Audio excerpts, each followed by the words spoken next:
¿Quieres una galleta? ¿Quieres una galleta? Sí, gracias. ¿Qué es eso? ¿Qué hace? Brilla. ¿Brilla? Bueno, si tú lo dices. ¿Puedes ver la flor? ¿Puedes ver la flor? ¿Quieres oír al elefante?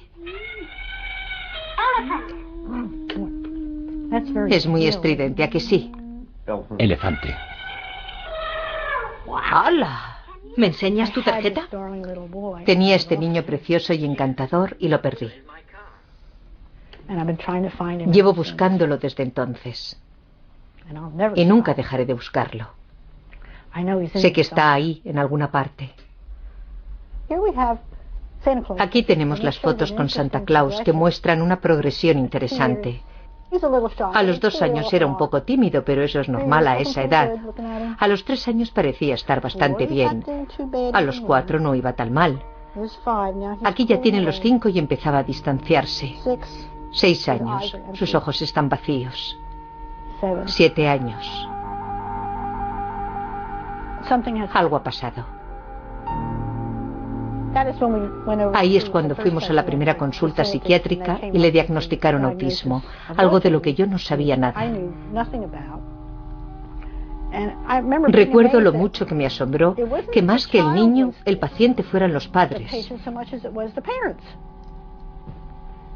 Pensé, ¿qué hemos hecho que sea tan horrible y que pueda inducir a un niño a una regresión así? Me dijeron que no había conectado, que no había establecido un vínculo con el niño y que la incapacidad de relacionarme adecuadamente con él había provocado el autismo. Yo no entendía cómo podía ser eso, pero ahí tenía alguien autorizado diciendo que eso era lo que había sucedido.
Estas son las fotos de Chris de cuando era pequeño. Nació en marzo del 57. A mí me parecía un bebé sano. Mamaba bien, dormía bien. Fue una época muy bonita de nuestra vida. Sí. Aquí sale sonriendo e intentando alcanzar un juguete. Que yo recuerde, creo que nunca más volví a verle intentar coger un juguete. Pero claro, yo no sabía que iba a tener que recordar este tipo de cosas. Creía que era algo normal del desarrollo. Al año nos dimos cuenta de que algo iba mal cuando dejó de mirarnos. Nos miraba sin vernos o por encima del hombro. Aquí es cuando tenía 20 meses, haciendo girar ese juguete, sin expresión en la cara. Es autismo. Se había ido. No le gustaba que le tocaran. Se tiraba al suelo y hacía así, y se mordía la mano una y otra vez. Esto es en 1960, cuando tenía 3 años. Chris pintaba caras por toda la habitación 2 veces al día. Pintaba caras en el techo, en la colcha, en los muebles, en las rendijas del aire acondicionado. A veces tenía que limpiar su habitación con un cepillo de dientes. Un día perdí los nervios y te llamé por teléfono y te dije, si no vienes a casa lo mato. Bueno, lo que dijiste fue que ibas a matarte tú. ¿Oh, eso dije? Sí. Estábamos angustiados y confundidos. Recuerdo cuando fuimos a la consulta del doctor Iger y nos preguntó, ¿a qué han venido ustedes? Y le contesté, mi hijo necesita ayuda. Necesitamos que alguien ayude a nuestro hijo. Eso es lo que queremos de usted y eso es lo que no tuvimos. En vez de encontrar ayuda, encontramos a Bruno Bettelheim. Esta noche los invitados de Dick son Wally Cox y el psicólogo infantil, el doctor Bruno Bettelheim. El autismo infantil es la alteración psicótica más grave de la infancia que se conoce. Y para que un niño consiga sobrevivir a este tipo de sentimientos, necesita saber que le importa mucho a alguien. Que alguien se preocupa. Que alguien se preocupa mucho por él. En el caso de estos niños con trastornos tan graves, no es solo que no se preocupen por ellos, sino que existe el deseo de que sería mucho mejor si el niño no viviera. Bruno Bettelheim se presentaba como un experto en el cuidado y tratamiento de los niños autistas. Estuvo internado en el campo de concentración de Dachau durante un breve periodo de tiempo. Escribió un libro donde decía que su experiencia en Dachau se asemejaba a la experiencia de los niños autistas y que sabía que a los niños autistas sus padres debían parecerles guardas de un campo de concentración nazi. Ese era uno de sus símiles fundamentales. El niño autista tiene la sensación de que todo el mundo quiere que muera, igual que los nazis deseaban que todos los judíos murieran. Y cuando eso no lo puedes contrarrestar interiormente pensando que hay alguien a quien le importas mucho, te sientes tan indefenso que no encuentras fuerzas para luchar. Por aquel entonces, lo que se sabía acerca de este trastorno era que la madre era la responsable de que sus hijos fueran autistas. No existía ningún otro punto de vista, y el mundo se lo creyó. Hola, Chris. Chris, ¿qué tal estás? ¿Puedo sentarme? De acuerdo, no lo haré. En el autismo existen varios grados de discapacidad y Chris está bastante abajo en la escala. Ayer estuvo muy tranquilo. Alrededor de las 7 de la tarde empezó a mecerse como ahora. ¿Sí? Sí. ¿Y no sabes por qué? No, ni idea.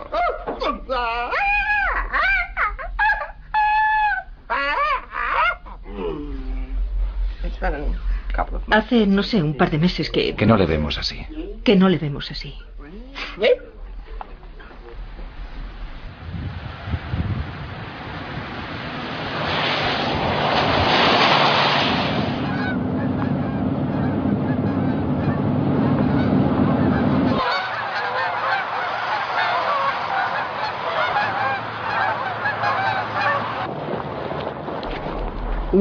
A Wendy le gusta desayunar en McDonald's. Siempre que venimos pide lo mismo. Buenos días. Un Sprite mediano y un descafeinado pequeño. ¿Qué más cosas necesitas para la fiesta? ¿Tienes ya la cámara? Ya tengo la cámara. ¿Y tienes carrete? Está en el cajón. Vale, entonces no hace falta comprar una cámara. ¿Tienes frutos secos? ¿Frutos secos? Sí. Frutos secos. Buena idea, Wendy. Siempre puedo contar con alguna buena idea tuya como esta. Podemos sentarnos las dos un rato y charlar. Me pongo a leer el periódico, porque parece que así se siente más libre para hablar, porque no me concentro en ella. ¿Podría quedarme en la cama? Sí, mañana puedes quedarte en la cama porque tengo que ir a trabajar.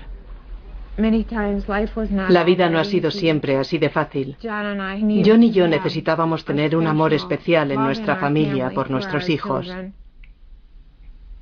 Nos hicimos novios muy jóvenes. Él vivía enfrente de mí y era un año mayor que yo, así que claro, él era el hombre mayor y yo la joven. Después llegó la guerra. Se alistó en las fuerzas aéreas y yo ingresé en la Guardia Costera. Y un día íbamos andando por la calle estando los dos de permiso y me preguntó, ¿quieres casarte conmigo? Y le contesté, sí, creo que sí. Y nos casamos el mismo día que terminó la guerra. La vida nos sonreía, éramos optimistas y nos sentíamos seguros y felices. Entonces, en el 51 nació Wendy. Era una niña tranquila, pero cuando lloraba no quería que la consolaran. Prefería estar sola. Claro, A mí eso me confundía, naturalmente. Siempre queremos abrazar a nuestro bebé y hacer que se sienta feliz, pero yo no podía hacer eso. No parecía tener ningún éxito. Me sentía un poco perdida, francamente.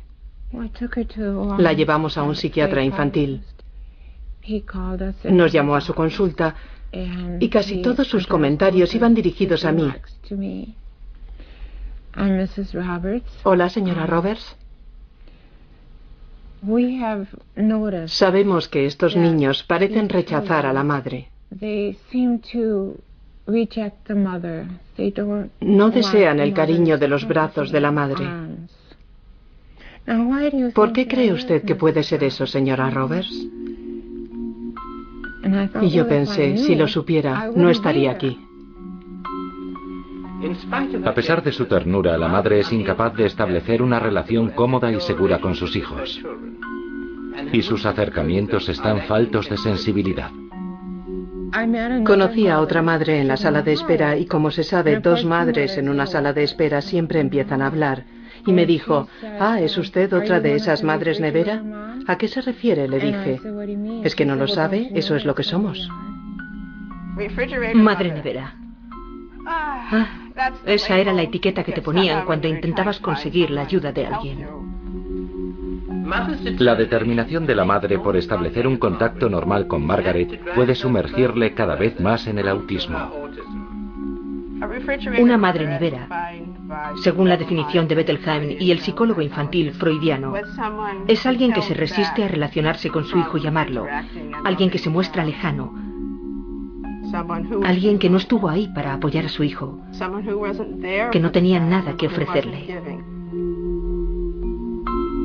El niño se vuelve autista por la frialdad del rechazo de la madre, que no es capaz de amar y de preocuparse por su hijo con la ternura que éste necesita.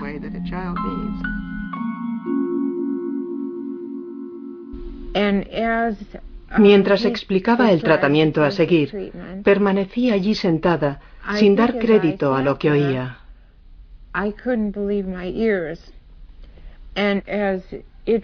Hablaba y hablaba sobre la terapia y sobre lo que yo podía tener de malo, sobre lo que mi personalidad tenía de malo, sobre lo que mi espiritualidad tenía de malo, de todo. Y mientras iba encajando todo aquello, me sentí muy sola.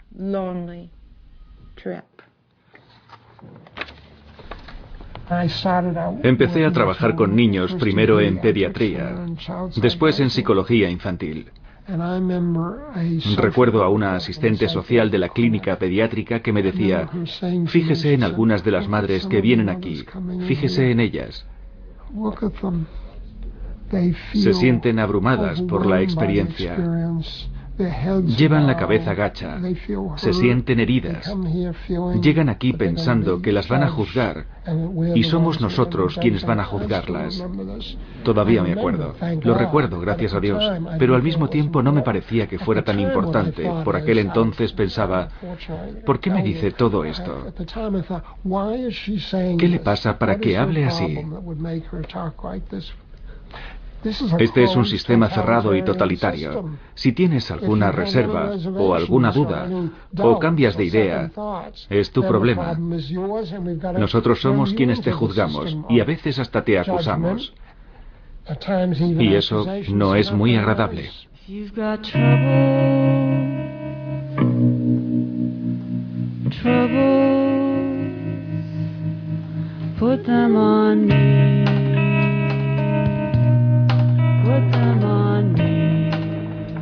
Cuidado.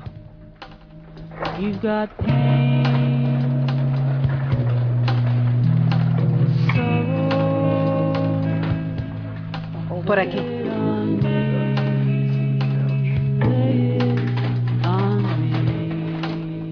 Hace mucho tiempo que no veía esto. Fíjate en eso.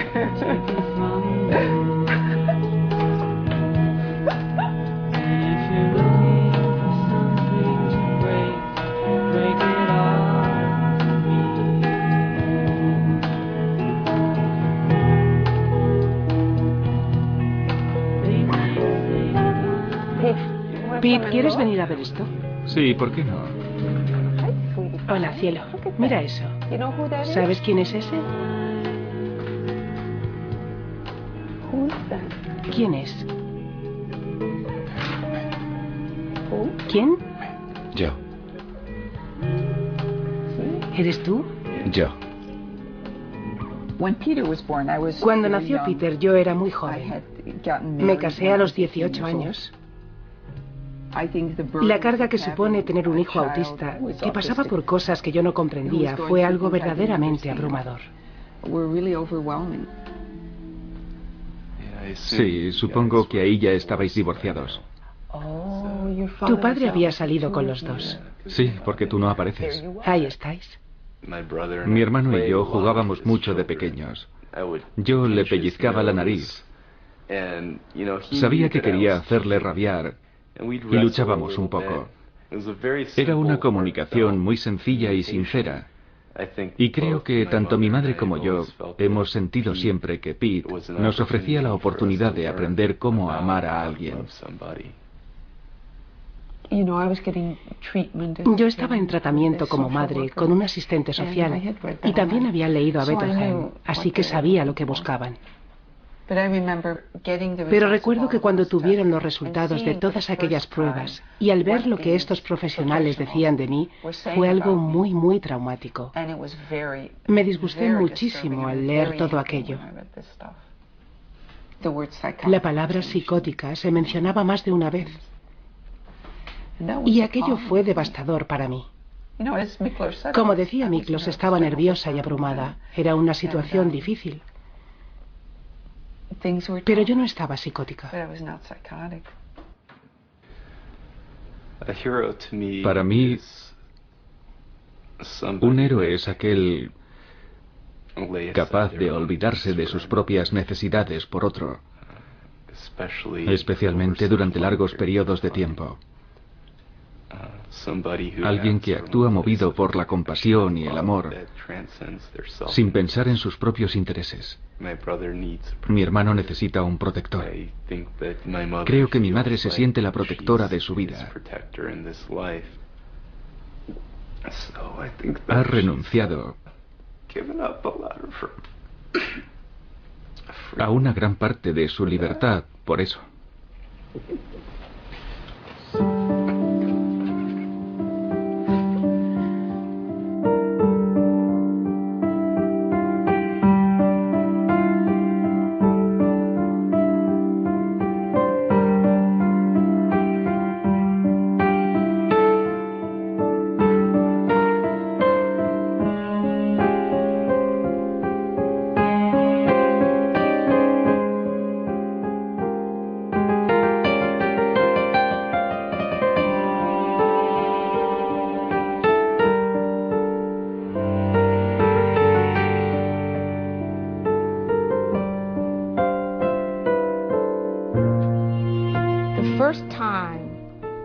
La primera vez que unas mujeres me parecieron heroínas fueron las madres de los niños autistas. Y eso influye en mis esculturas. No se me había ocurrido antes. Ah, aquí está. La revista del New York Times. Mi amiga Pat me llamó y me dijo, creo que hay una foto de Melissa en el periódico en un artículo sobre la escuela especial a donde va ella. Al principio no me lo podía creer, porque nunca había visto esta foto. Me parte el corazón. Una niña tan preciosa. Mira esos ojos. Están como ciegos. La gente solía preguntarme, ¿es ciega? Y no era ciega. Pero no sé cómo veía. Creo que veía el espíritu. No creo que viera como veíamos nosotros. Una vez cuando tenía 8 meses, creo, estaba tumbada en la cuna. Y vino un vecino y Melissa no dejaba de mirarlo. Y se asustó. Dijo, está mirándome sin verme. ¿Quién iba a saber por aquel entonces que se trataba de autismo? Tenía que vigilar a Missy las 24 horas del día. No podía sentarme un momento en el parque porque Missy nunca estaba quieta. Tenía que llevarme a Hannah y Hannah no podía hacer amigos.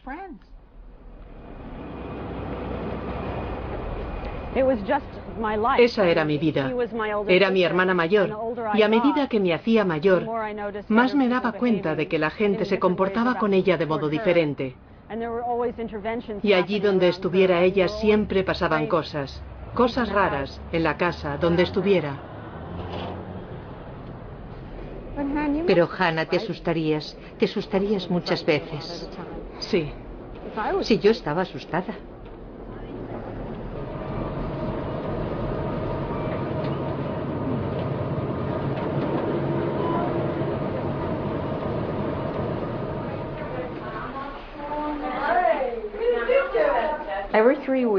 Cada 3 semanas vamos a una escuela que se encuentra a unos 40 minutos a las afueras de Philly para visitar a Missy. Missy.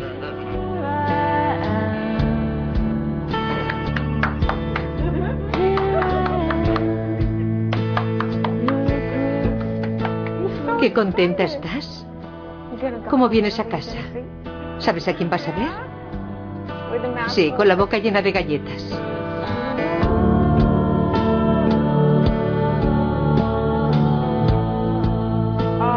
Oh, qué bonito. Es muy bonito. ¿Dónde tienes los dedos?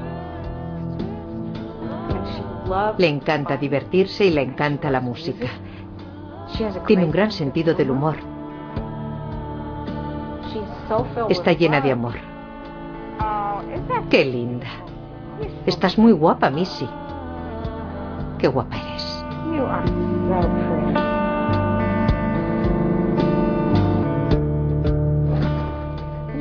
¿Sabes, Missy?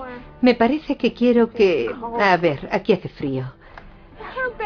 Tiene la cama demasiado pegada a la ventana. Con el frío que hace fuera. Voy a cambiarla de sitio. Queda bien junto a la pared, pero... Mamá siempre se preocupa.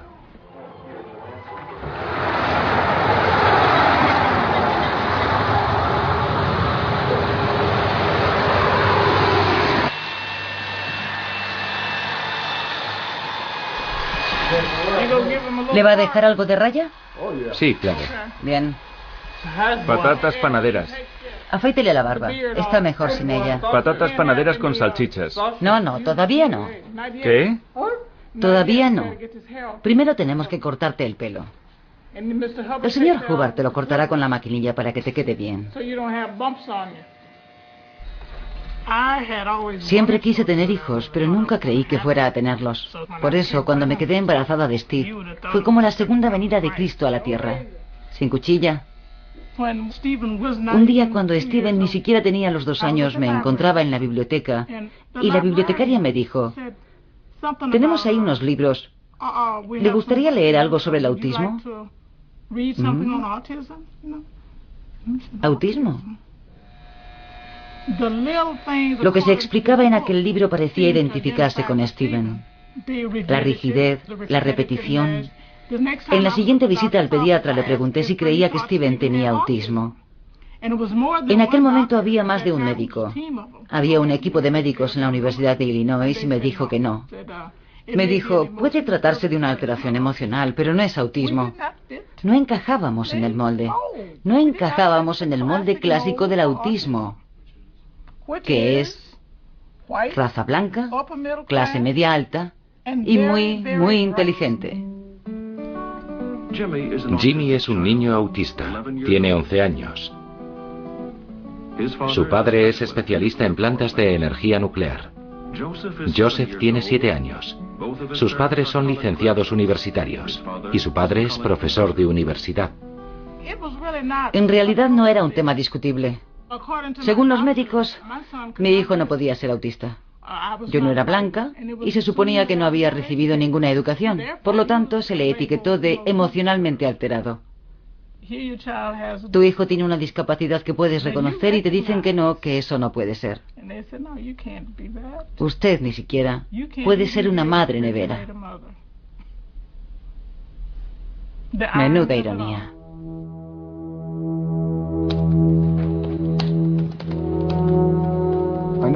Nunca pensé que escribiría un libro sobre Bruno Bettelheim.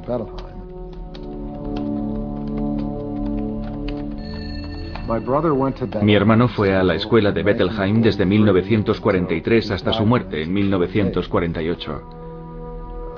Cuando falleció, mis padres guardaron todo lo relativo a Steven y a sus dificultades mentales en un mausoleo. Sencillamente no se volvió a hablar del tema nunca más. Entonces, en 1969, cuando me dirigía a Chicago para hacer un trabajo para una revista, decidí, ya que estaba en la ciudad, visitar a Bettelheim. Estaba sentado en su mesa, con sus gafas gruesas, y entró a saco. Dijo que mi padre no era más que un pobre infeliz que se había mantenido alejado de todo, y que mi madre era la auténtica mala de la película, que había deseado que Steven fuera un intelectual, algo que evidentemente era imposible, y por eso lo había rechazado, y era la responsable de todos los problemas de mi hermano. Después añadió de un modo rotundo: ¿sabes? Tu hermano se suicidó. Lo que pasó fue que yo estaba en el granero jugando en un montón de paja con mi hermano un fin de semana de vacaciones en Michigan, cuando cayó por un agujero oculto por la paja a más de 10 metros de altura y se mató. Echar la culpa a los padres era el modus operandi de Bettelheim. Si Steven se suicidó por haber vuelto a casa en contra de sus deseos, podía culpar a los padres. Explica perfectamente por qué mi madre no volvió a mencionar el tema durante el resto de su vida.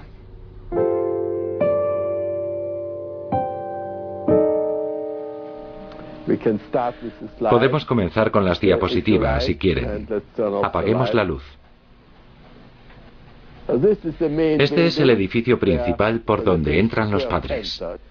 Ahora bien, a los padres no se les permite atravesar esta puerta para que su mano larga, responsable en muchos casos de las alteraciones, no interfiera en la nueva vida que los niños intentan emprender.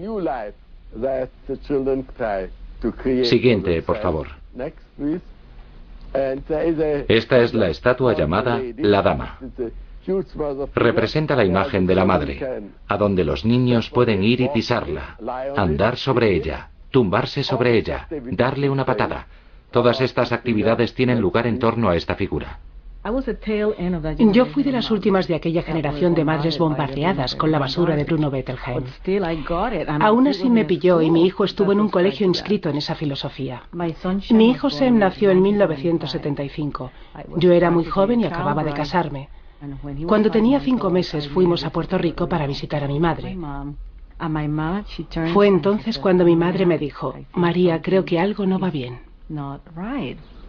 Allí quedan 2 plantas más. Muy bien.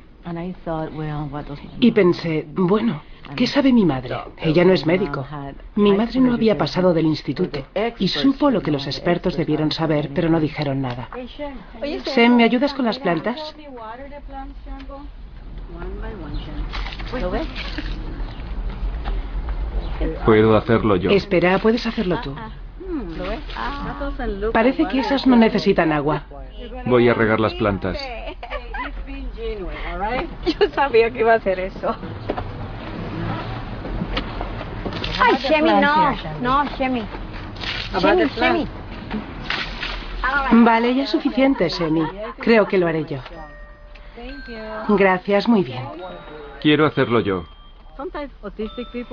A veces los autistas se comportan como si fueran de otro planeta. Y lo son.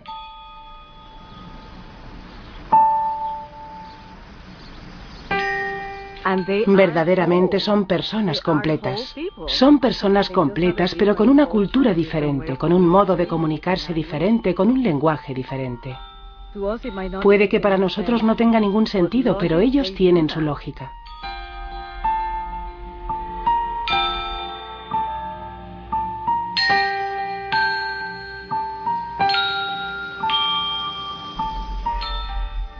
Nosotros, los padres, podemos recibirlos, aprender su lenguaje y acortar la distancia.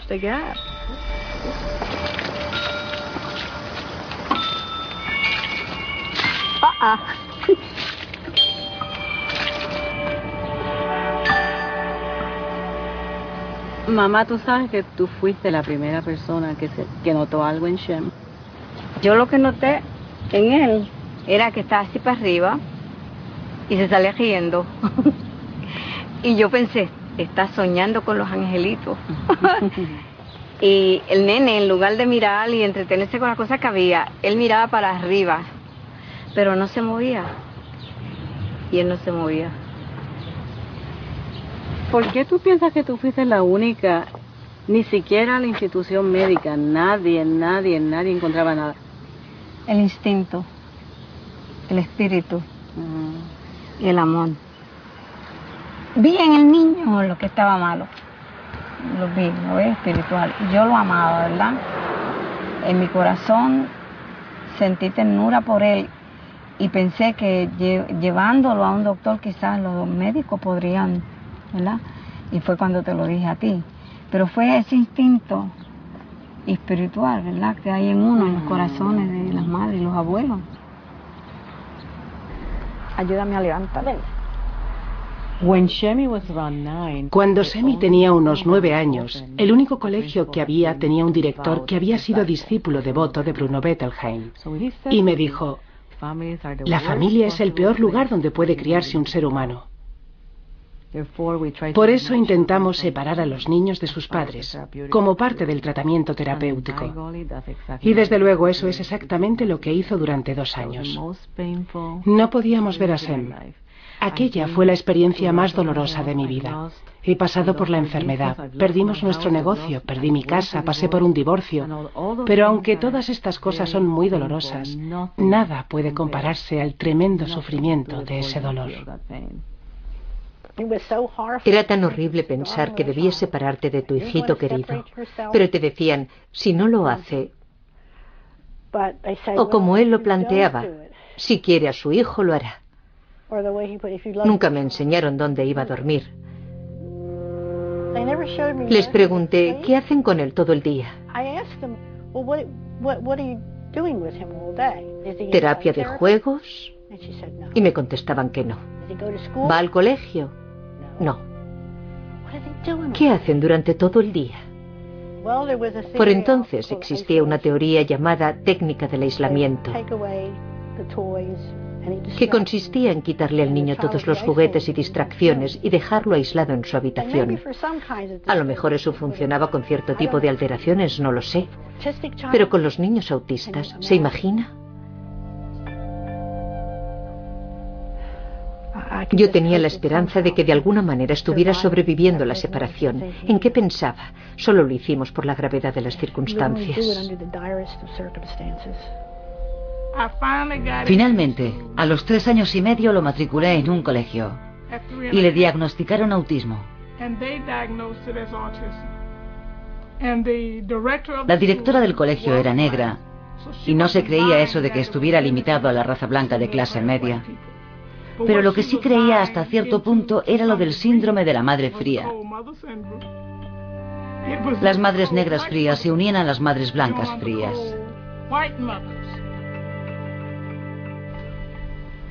Bettelheim intentaba curar a estos niños, pero no disponía de ninguna técnica para ello porque, como sabemos ahora, se trata de un desorden neurológico. No es algo a lo que pueda aplicarse una técnica freudiana para curarlo. Pero como recibía mucho dinero de la Fundación Ford, tenía que seguir elaborando estos informes explicando los progresos que realizaba o se quedaba sin financiación. Y no cambió su punto de vista sobre el autismo a pesar de las evidencias que empezaban a acumularse a mediados de los años 60. En 1964, Bernard Rimland, cuya esposa había dado a luz a un niño que resultó ser autista, publicó un libro avanzadísimo titulado El autismo infantil. Para mí el mundo es como un puzzle gigante para un psicólogo experimental. Cuando el autismo entró en nuestra familia puse ese conocimiento al servicio de esta causa. Está rico, ¿verdad? Ya lo creo. Me desolaba comprobar que todo lo que leía señalaba a las madres como la causa del problema. Explicaban casos donde la madre se mostraba hostil. Pero claro, me preguntaba, ¿cuándo se mostraban hostiles, antes o después de que se les culpara? En mi libro sobre el autismo intento explicar lo más cuidadosamente posible cada uno de los argumentos de la causalidad psicológica y cada uno de los argumentos de la causalidad biológica. Y he llegado a la conclusión de que es sumamente improbable que el entorno psicológico, el trato de la madre hacia el hijo, por ejemplo, guarde alguna relación. En 1964, Bernard Rimland publicó un libro donde exponía que el autismo tenía una causa física, no tenía una causa psicológica, y ese fue el principio del cambio. Bettelheim rechazaba todo aquello de entrada, y era él quien más difusión tenía. Por eso, cuando alguien de una ciudad pequeña acudía al médico y decía, creo que mi hijo tiene autismo, se solía recurrir a las ideas de Bettelheim, y el mensaje que seguían recibiendo los padres era que, de hecho, los responsables eran ellos. El editor de la reseña del libro me pidió que escribiera algo sobre Bettelheim, y lo que yo sabía de él era que trabajaba con niños que de otro modo hubieran sido ignorados o apartados por muchas personas como yo. Yo pensaba que aquello era heroico. La historia nos enseña nuestros errores. Yo crecí con la tradición de la psiquiatría, de la psicología psicoanalítica y todo eso. Y no solo yo me crié en esa tradición, sino que toda la profesión médica se adhería a esto. We call this the conscious mind. You know everything that takes place up here. But you don't know a thing of what takes place down here in the unconscious. Ever since your childhood, you've tried to run away from something. En los 40 y a principios de los 50, el psicoanálisis era algo fundamental incluso en la cultura popular. Estaba por todas partes. Don't let's go into that again. I will not be psychoanalyzed. Oh, now, Jill, that's a very middle-class attitude. Aquella era la época del complejo de Edipo. Querías acostarte con tu madre y matar a tu padre. Todo estaba orientado a la familia. Maybe you got something you want to tell me, a single thought, a few words in the corner of your head. Si llega alguien con acento vietnamita diciendo que tus padres son los responsables de este autismo, en cierto sentido tiene su lógica dentro de aquel entorno. Estuvimos en terapia unos 5 años y descubrí que en cierto momento se supone que llegué a tener algunos problemas con mis padres. Intentó hacerme creer que había decepcionado a mi padre por no haber sido un niño pelirrojo. Claro que me llevaba a partidos de béisbol y me gustaba. Sabía que mi padre no estaba decepcionado conmigo y sabía que me quería. Intenté creer que había sido un mal padre. De veras que lo intenté. E intenté creer que mi madre no me quería. Me esforcé por creerlo. Pero cuando miraba atrás pensaba que había tenido una infancia muy feliz. Fui una niña feliz. Su respuesta era que el hecho de que yo fuera hija única me situaba en el medio como conciliadora y por eso mi personalidad no se había desarrollado. Aquella era la clave de todo. Por eso no era tan cariñosa como debía ser. Porque no tenía suficiente autoestima ni mucha personalidad. Mi psiquiatra me preguntaba por qué no dejaba a Chris jugar en el retrete. ¿Qué más le da que juegue en el retrete, señora Flanagan? ¿Cómo respondes a algo así? Me daban ganas de contestarle, ¿deja usted a sus hijos jugar en el retrete? ¿Cuántas horas pasan sus hijos jugando en el retrete? El hecho de que mi hijo fuera autista significaba que no pasaba nada si jugaba en el retrete. Debía estar relacionado con exteriorizar esa necesidad freudiana de comunicarse con el retrete. No sé. Como madre estabas en el banquillo de los acusados, y él era el juez, el fiscal de la acusación, lo era todo, y su intención era enviarte al infierno por haber convertido a ese niño en autista.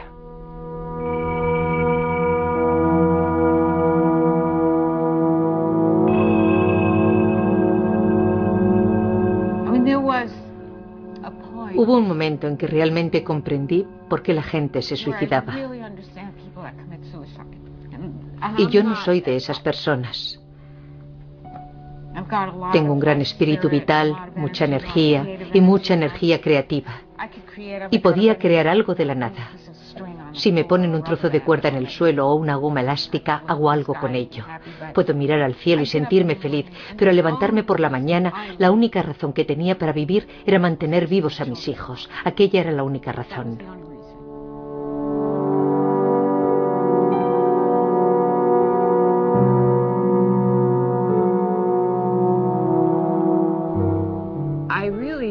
Desde luego tenía más fe en Dios que en el médico. Y cuando mi marido se dio cuenta de lo que me estaba pasando, dijo, se acabó, no vamos a volver allí. Y no volvimos. Y la niña tampoco volvió, tenía 8 años. Tomamos la decisión de que lo único que íbamos a hacer era quererla y los médicos que se fueran al cuerno. Y eso es lo que hicimos. Aquí está otra vez en casa. Terminó muy bruscamente, dijeron, no hay más financiación o algo por el estilo, y de repente yo era una madre maravillosa y me lo podía traer a casa. Dije, no va a formar parte de ese programa, no. Sencillamente no estaba dispuesta. Yo soy su madre y quiero ser su madre. Y no me parece que vaya a beneficiarle estar alejado de mí 5 días a la semana.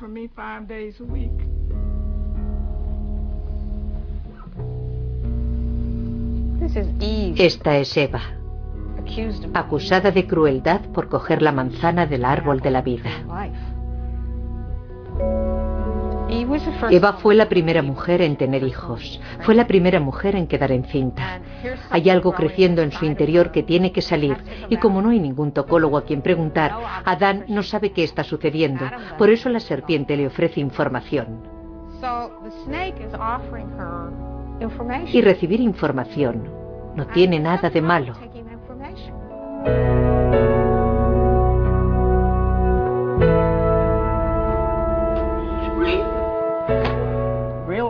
La verdadera investigación sobre la causa del autismo ha empezado en los últimos 5 años.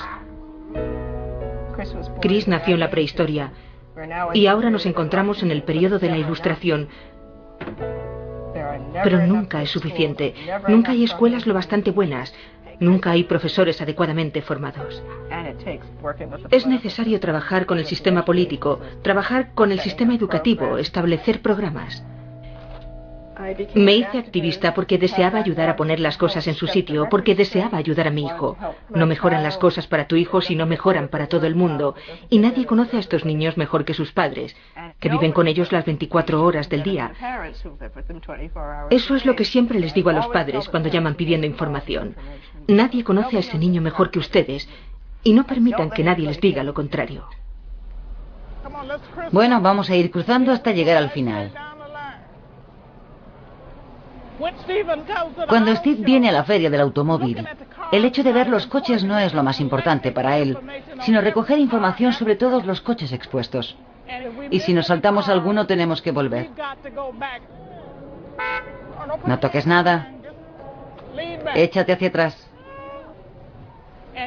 Tenemos una norma, no más de 2 libros. 2 calendarios. Aquí tiene.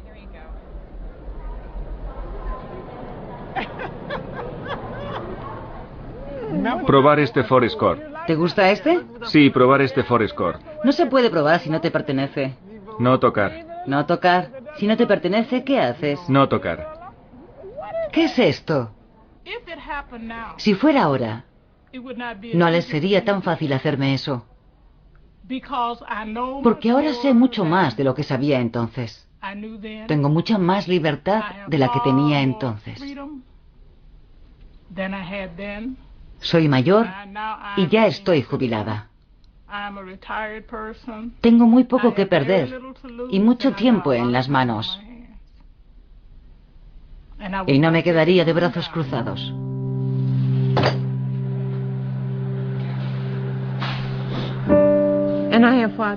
He librado una amarga batalla dentro de mi alma. Porque durante 18 años no tuve la seguridad de que no fuera culpa mía. Y todavía no he conseguido superarlo del todo. Lo he intentado.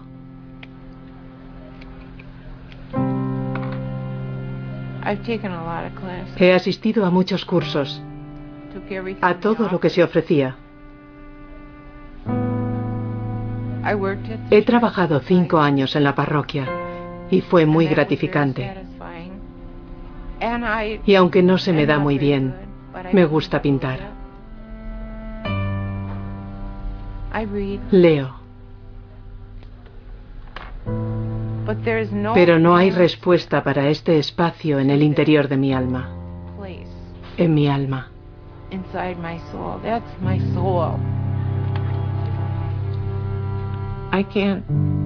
No puedo entrar ahí y sacarlo fuera.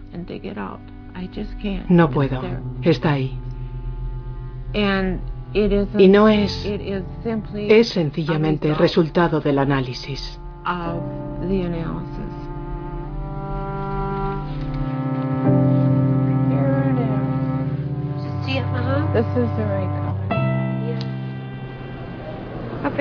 Apuesto a que Lipsium me funciona. Lipsia me funciona. Librium. Librium. El Librium me funciona. A ver, repítelo. Librium. El Librium me funciona. Eso es. Son gapis, como los que teníamos antes. ¿Son gapis? Ahí están. ¿Dónde están los gapis? Justo al lado del cartel donde pone tranquilos. Gapis, tranquilos. ¿Son gapis? Creo que sí. Gapis. Gapis.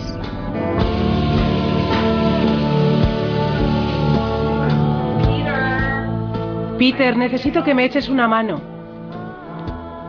¿Puedes ayudarme, Peter? ¿Puedes ayudar a mamá?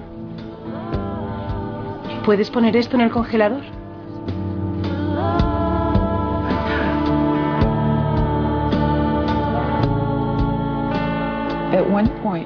Una vez, cuando pensaba en abrir mi propio negocio, me compré una cocina profesional. Y una noche, Peter bajó al piso de abajo sin hacer ruido y encendió la cocina. Según supimos después, dio un fogonazo y se prendió fuego en el pijama. Lo encontramos en el comedor en silencio.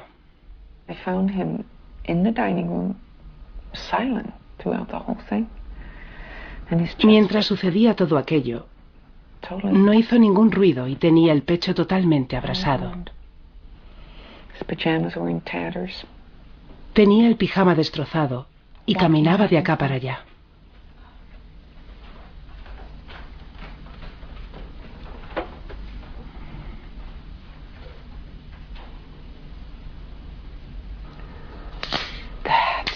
Muy bien, gracias.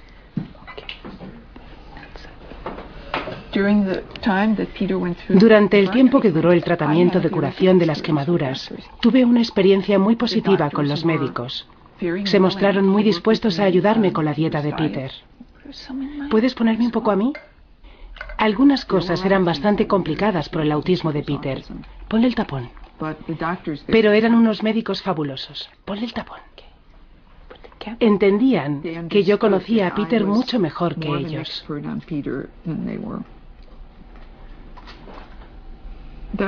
Aquella fue una buena experiencia para mí. Ver el otro lado de la profesión médica. Y este tipo de colaboración es muy importante para nosotros, la colaboración entre los compañeros. Los pacientes tienen mucho que enseñarnos, sus familias tienen mucho que enseñarnos.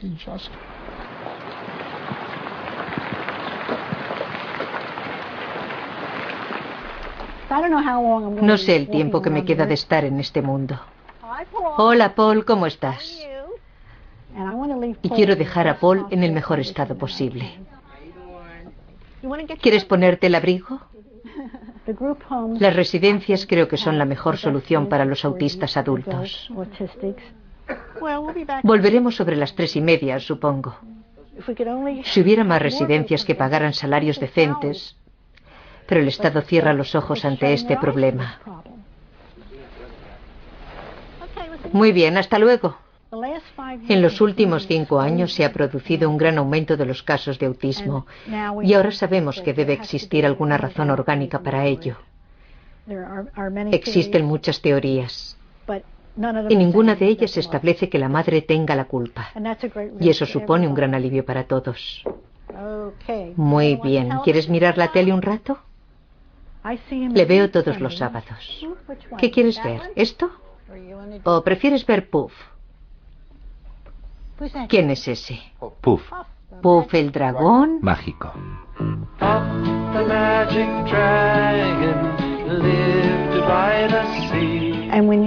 Cuando ves la atención que le presta la letra de esas canciones, significa mucho para él. Es como si intentara comunicarme ciertas cosas. Me di cuenta de que quería que yo escuchara esas letras que tanto significan para él. Y le dije, sí.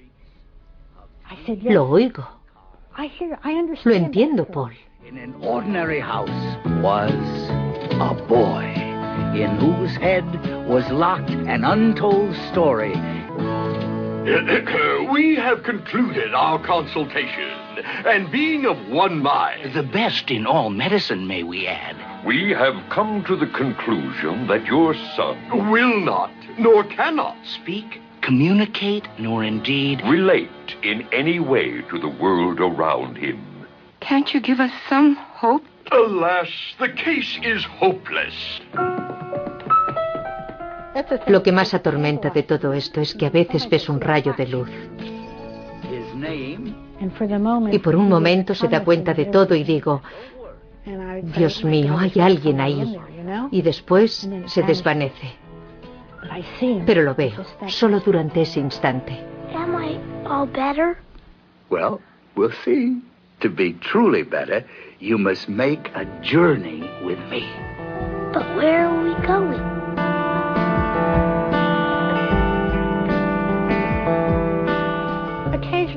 A veces sueño con Paul, que está con la familia y que habla de modo normal y todos somos muy felices. Intentas no olvidar ese sueño y aferrarte a él. Algún día, tarde o temprano, veré a Paul tal y como es, su auténtico ser.